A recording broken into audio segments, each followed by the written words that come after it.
love curiosity. We really want you all to ask questions. Please note that wherever you are in the aquarium and you see someone in uniform similar to mine, ask them a question if they have the time. We don't want you guys to leave wondering who eats this and how do they sleep and how old they are. We want to answer that question. Now, I'm going to get this show started right now. Hopefully some of the questions that you all have right now, I will answer during the show. But I really just want to welcome everyone here today. I hope that we're having a fantastic day here at the aquarium. Those of you that are here on spring break, those of you that are here with your school groups, those that are just ditching work today to come to the aquarium, we appreciate each and every one of y'all. I love that right there. So I hope that enthusiasm lasts to the show. Thank you. I really like the audience going. So in here we've got our California sea lions and our harbor seals. Did anyone see these animals downstairs by chance? Yeah. All right. I do actually do it. Bow tunnel. It's not a true tunnel.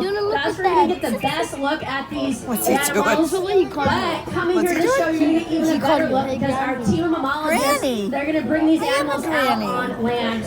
We're going to see them eat. We're going to see them do some training techniques, behavioral techniques. You may see them raise the fin, get on their puppies, get on their backs. You may even see their teeth get brushed. She was in the video? See a mammalogist have them You're in the video. You're in the video. There's all a wonderful opportunity to make sure the animal is doing well.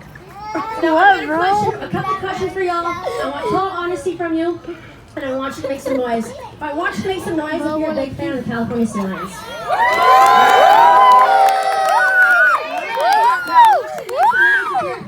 Seals. Complete and total honesty, okay? There's no judgment here.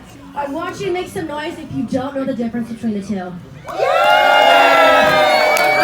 be honest with you, I didn't either. I used to just use seal and sea lion interchangeably for these animals. And this show really intimidated me when I needed to learn it. This is actually the last show I learned here at the aquarium. He's calling you. I had a lot to learn. So I'm going to tell you how I learned the differences between these animals. So right now we've got a harbor seal in front of this window. If you publish it and make a lot of money, you got to give me some. And the California sea lions is going to be the size. California sea lions, they are long and kind of slender. Well, the harbor seals look like a little baby. Oh, how's he going to call me? If he makes a lot of money, I'll find him. So that's difference number one. Difference number two is going to be their coloration. The California sea lions, they're more of a dark brown, murky color. Let me go in the middle. So let me just go in the middle. They look like a cookies and cream coloration. And you will hear my coworker and I, Maddie, probably have a few food references. We love food here in the education team. Talk about it all the time. We love sharing food with each other too. Now the last difference is the hardest to spot, but quite easy when you're in the tunnel, and that is their ears. The California sea lions, they have ear flaps. They're similar to ours, while the harbor seals don't. So those are three of the main differences that we're going to notice, and then Maddie and I will be joining us shortly. We will talk about another key difference that separates them as well. Now I have another question for y'all. Has anyone seen these animals out in their natural environment before? Where do we see them? Where do we see them? And the buoys? Did anyone see them here in Long Beach? All right. Anyone else see them up north?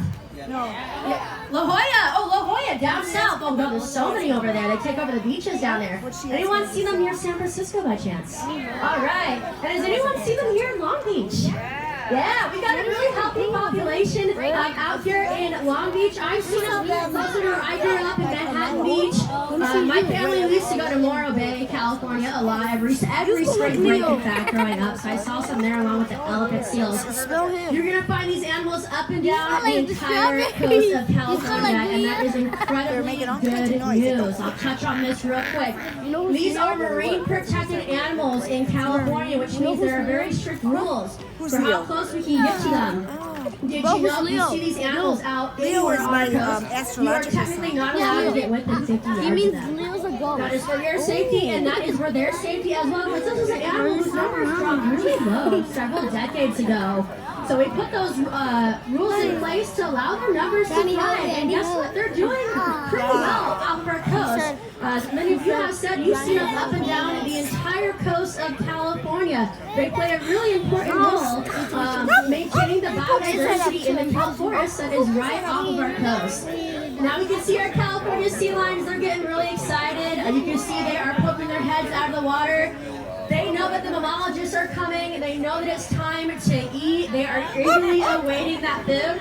When the California sea lions are moving like this, you can really see just how well they move in the water with complete and total ease. There's definitely some of my favorite animals to observe throughout the day. Y'all, I have another big favorite, y'all. You guys are a fantastic audience. You've shown some love for these animals. I need you guys to show some love for mammalogists. Can you make some noise? So this is our animal care team.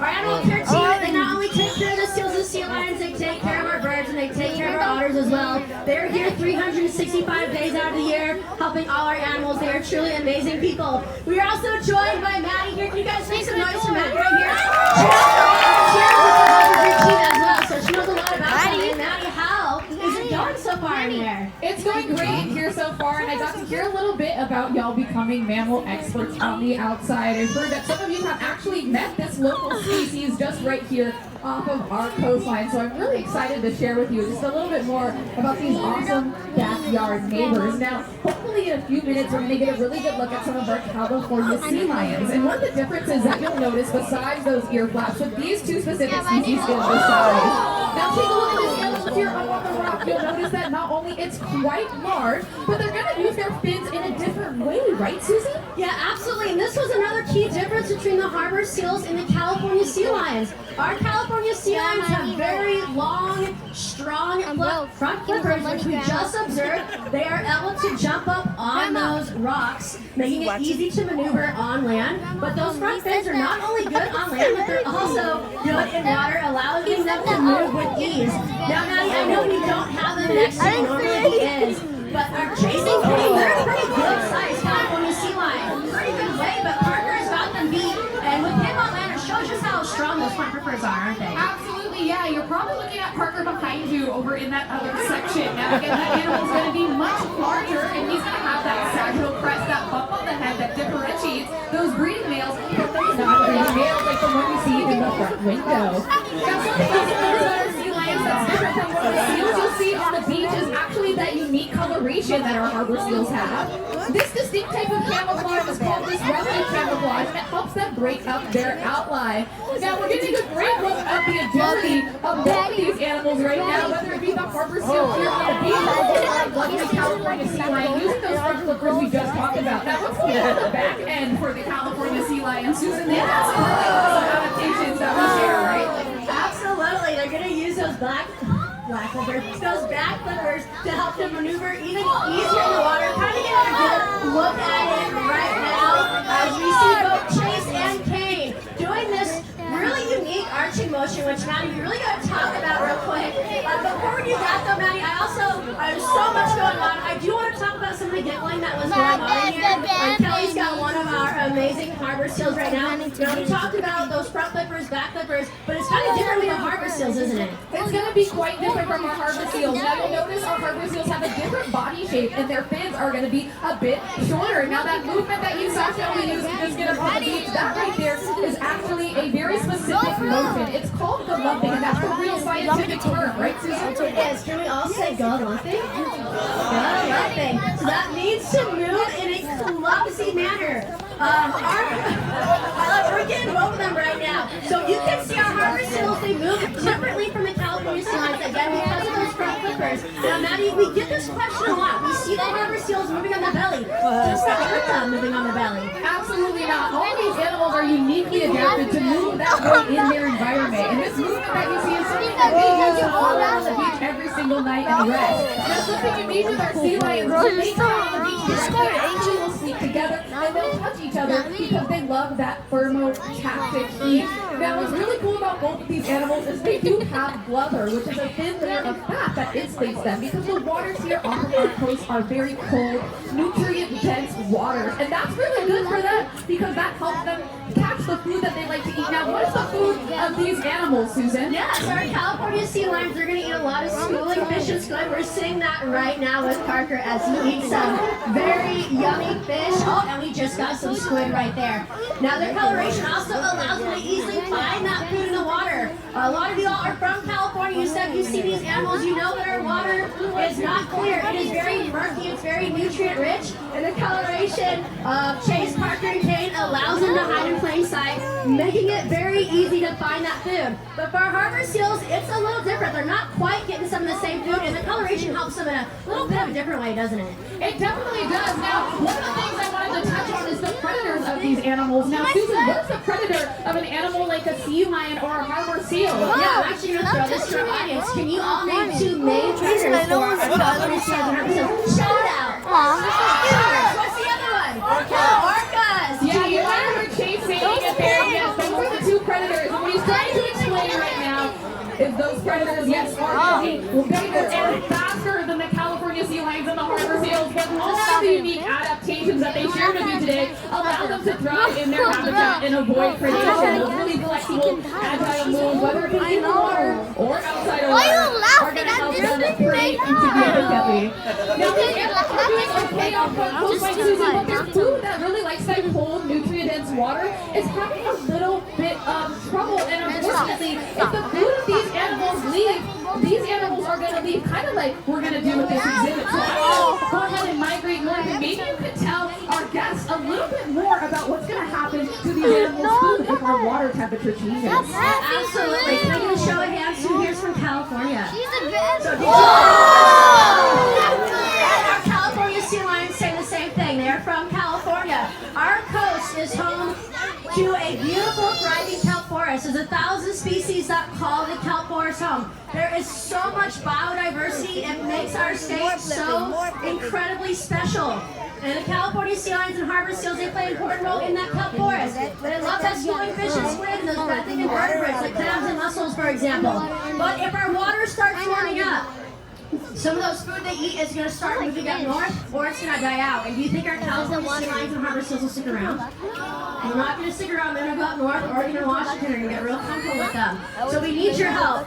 Now, I have a question for y'all, and this is a really weird question for me to ask as someone who works in an aquarium, but who here likes to eat seafood? All right. Yeah, seafood is good for you. It's a healthy choice for your body. It's a healthy choice for our environment. It uses a lot less fresh water and a lot less energy. Who here likes to eat fruits and vegetables? All right, I like eating vegetables. Eating fruit is healthy for you, and it's good for the environment, and it uses a lot less fresh water. Now, who here has supported a nonprofit institution recently? All right. For those of you who raise a hand, Maddie, can you tell our folks how they're supporting a nonprofit right now? Absolutely. Just by being here today, friends, you're actually helping institutions like the Aquarium of the Pacific do these amazing conservation efforts for these animals out in their natural habitat. So just by joining us here today, any sort of money that you spend here, your ticket, donation, membership, all goes back to the care of these lovely animals that we got to learn about today, but also back to the variety of conservation efforts that we have that you'll be able to explore all throughout the aquarium today. One of which is with our sea otters. One of those shows will be happening later, and I highly recommend you all check it out if you want a little bit more mammal action here at the aquarium. But Susan, thank you all so much, right? And if you have any questions, we can answer those for you. Yeah, thank you guys so much. Have a great rest of your day. Absolutely, thank you.